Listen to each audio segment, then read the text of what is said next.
Hello and नमस्कार आप सभी को। आज का वीडियो में हम बात करने वाले हैं एंकल्स के बारे में। इतना छोटा जॉइंट बट इतना बड़ा इफेक्ट। एंकल्स की यही एक खास बात है।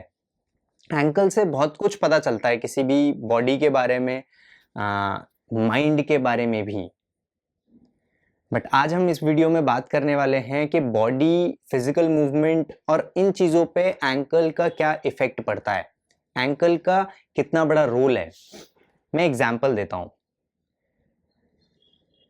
मैं किसी को ट्रेनिंग करा रहा था एंड वो पर्सन इनकम टैक्स ऑफिसर थे। उन्होंने उनके साथ एक प्रॉब्लम थी कि इमूवेबल एंकल, फुट ड्रॉपिंग की प्रॉब्लम थी, मुझे याद है। सो एंकल पे उनका कंट्रोल कम हो गया था, जिसकी वजह से वो बहुत अजीब से ही चलते थे, मतलब बहुत लंगड़ा के चलते थे। तो जब मैं पहली बार उनसे मिला, उनका कंडीशन देखा, सारे डॉक्टर्स ने मना कर दिया था कि यार इसको ट्रीट करना थोड़ा मुश्किल है।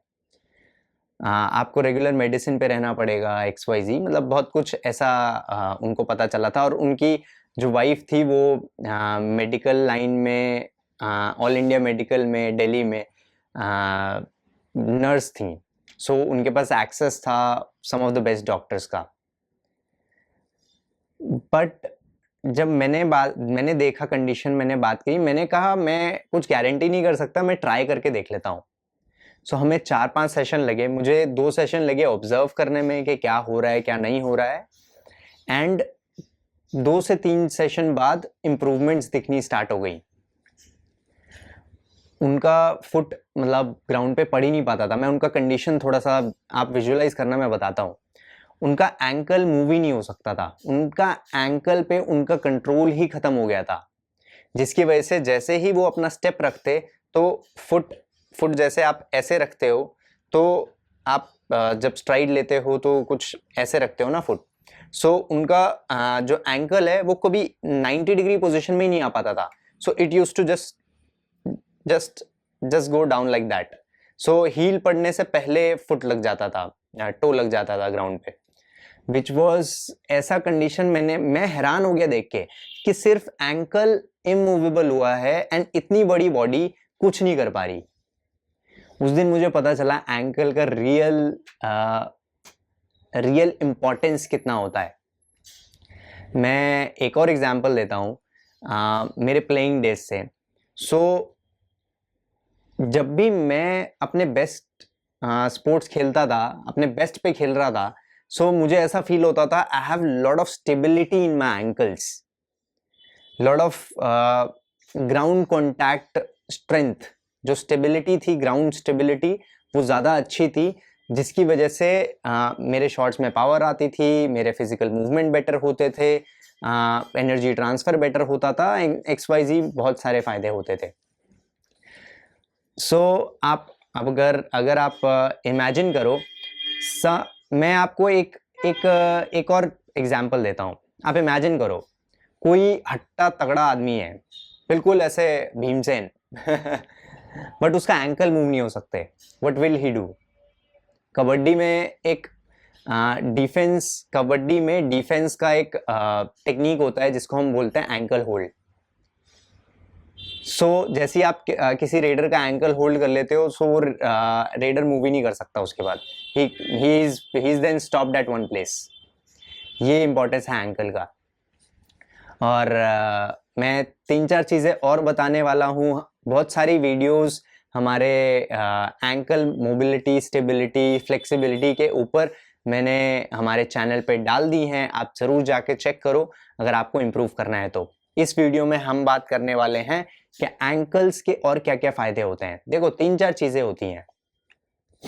एक होता है मोबिलिटी, एक होता है स्ट्रेंथ, एक होता है स्टेबिलिटी। सो जॉइंट में हमेशा मोबिलिटी होता है, इसलिए मोबिलिटी। सो एंकल आपका जितना मोबाइल रहेगा, जितना फ्लेक्सिबल रहेगा, जितना ज्यादा उस पर आपका कंट्रोल रहेगा, उतना ज्यादा चांस है आपकी आपकी बॉडी और आपका इम्यून सिस्टम ज़्यादा बेटर काम करेगा। अगर आपका काम ऐसा है जहाँ पे आपको ज़्यादा स्ट्रेंथ चाहिए, आपको ज़्यादा स्टेबिलिटी चाहिए, आपको ज़्यादा लोड लिफ्ट करना है, कुछ भारी भरकम उठाना है, जैसे पावर लिफ्टिंग करनी है, वेट लिफ्टिंग करनी है, जिम में हेवी वेट एक्सरसाइजेस करनी है, या फिर कुछ हाफ मैराथन भागना है, सो मतलब फिजिकल एक्टिविटी लेवल का इंटेंसिटी बहुत ज़्यादा है, तो आपको एंकल्स में स्टेबिलिटी चाहिए। जितने स्टेबल आपके एंकल्स रहेंगे उतना ज़्यादा हायर चांसेस हैं कि आपकी बॉडी में एनर्जी ट्रांसफ़र बेटर होगा, आपके जॉइंट्स ज़्यादा बेटर काम कर रहे होंगे। जैसे मैं कभी कभी स्पोर्ट्स खेलने लगता हूँ, तो जब मैं स्पोर्ट्स खेलने लग जाता हूँ तो मुझे 3 से 4 महीने चाहिए होते हैं अपनी बॉडी को थोड़ा सा बदलने के लिए, और वो बदलते एंकल्स में मुझे सबसे बड़ा बदलाव दिखता है। और अगर मैं बॉडी को बदले बिना, एंकल्स को स्ट्रेंथन, एंकल्स की कंडीशनिंग किए बिना अगर स्पोर्ट्स खेलने लग जाऊं उस इंटेंसिटी पे, सो मैं अपने जॉइंट्स को कॉम्प्रोमाइज कर रहा हूँगा।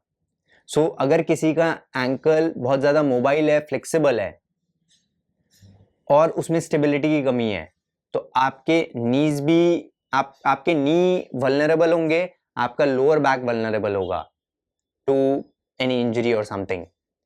बट अगर आपका एंकल स्टेबल है, उसमें एक रिजिड स्टेबिलिटी है, अच्छी स्टेबिलिटी है, देन आपका नी भी सेफ रहेगा, बैक सेफ रहेगा नहीं रहेगा वो अदर इश्यूज पे भी, अदर वेरिएबल्स पे भी फर्क पड़ता है, बट एंकल की वजह से आपको बैक में इश्यूज होने के चांसेस कम है।